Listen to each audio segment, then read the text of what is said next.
Scotty, in the second half, why do you think it was tougher for, I think it was mostly you, Dez, and Luke to kind of create offense, without Ja being in the picture?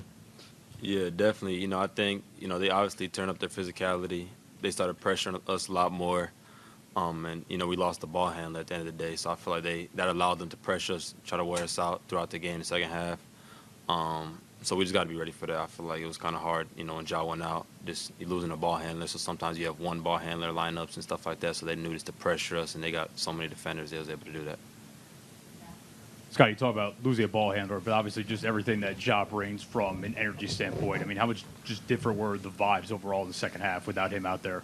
Yeah, definitely. He's, the head of the snake. So when you lose someone like that, it definitely, alters and shifts the whole team and stuff like that. So obviously, we had a little bit of a lead. So try not to get comfortable with that, but they were super physical and they got some stops. So Scotty, what was the mentality like at halftime? You guys probably figured that Ja wasn't going to be able to come back, but did you feel like 26 was enough of a lead to be able to hold on with the way you guys were playing in the first half? I don't think there's ever a lead that's enough. Feel like when we went halftime, it was score 0-0. That's kind of was our mindset. Just keep our foot on the gas. Credit to them, they got stops and they were able to score. So, when the run kind of happened, we kind of just try to keep playing fast, but it's also hard to play how fast when they're making all their shots and we're taking it out the hoop. So I'll say that.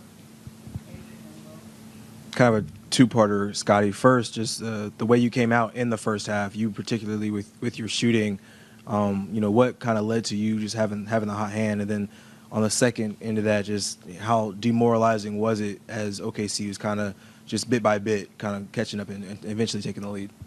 Yeah, I feel like in this series I've been passing up a lot of shots, and making them and taking tougher shots instead of just shooting the early quick shots that are, there and present themselves. So I feel like going to this game, Des and John knew I was gonna shoot early shots that were, the better shots instead of waiting till late in the shot clock, and taking tougher shots or tougher contested shots.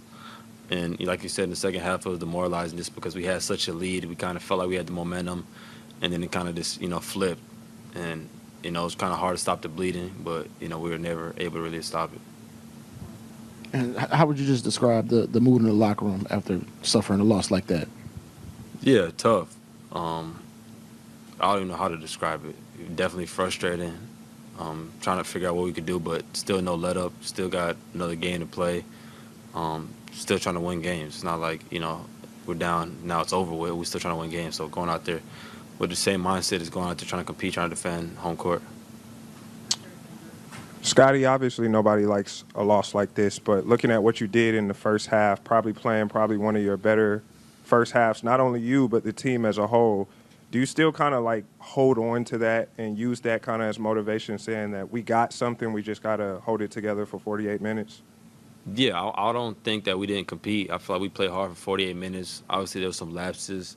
But like we said, we lost Josh, so that kind of threw everything off. But at the end of the day, we got to play hard for 48 minutes. So going into the next game, we just got to, keep that, knowing that we could compete with these guys. We were just there.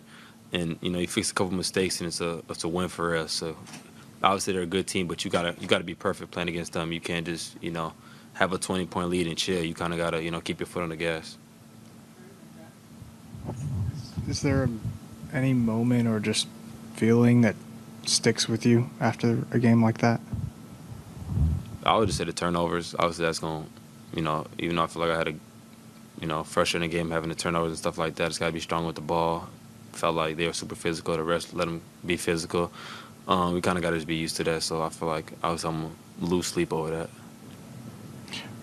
What did you see on the Ja play? How did you see it unfold where he got hurt? What did I see? What did I see on the play? Yeah. Can you describe what happened exactly, and what was your reaction when he went down? Did you think it was bad immediately? Yeah, obviously I saw he kind of got undercut. So, someone his size falling that high, obviously isn't a safe play. So I don't know what degree he got hurt. I still don't know. I feel like he'll get evaluated. So hopefully we get him back next game. I don't know if it was dirty or not. I think he tried to make a play on the ball. He ended up slipping and falling into Ja. So I don't know. Yeah, Scotty, we've talked about you being more comfortable with the minutes. Now you're getting more comfortable in the starting role. Big night tonight. Just what were you seeing that? I mean, you wanted to play aggressive, but was there something schematically they were doing on the hedging or different things on the pick and roll that let you know that it was your night to show take the initiative? No, just getting comfortable. I kind of knew where my shots were going to come from. Playing in, the first 2 games in their gym, I kind of passed up a couple shots I should have probably taken, and then started taking some bad ones, so it kind of messed up my head. So this game, just knowing, just being aggressive, being not confident, just taking and trying to make those shots early, and I started making them, so I just kept taking them. All right, y'all.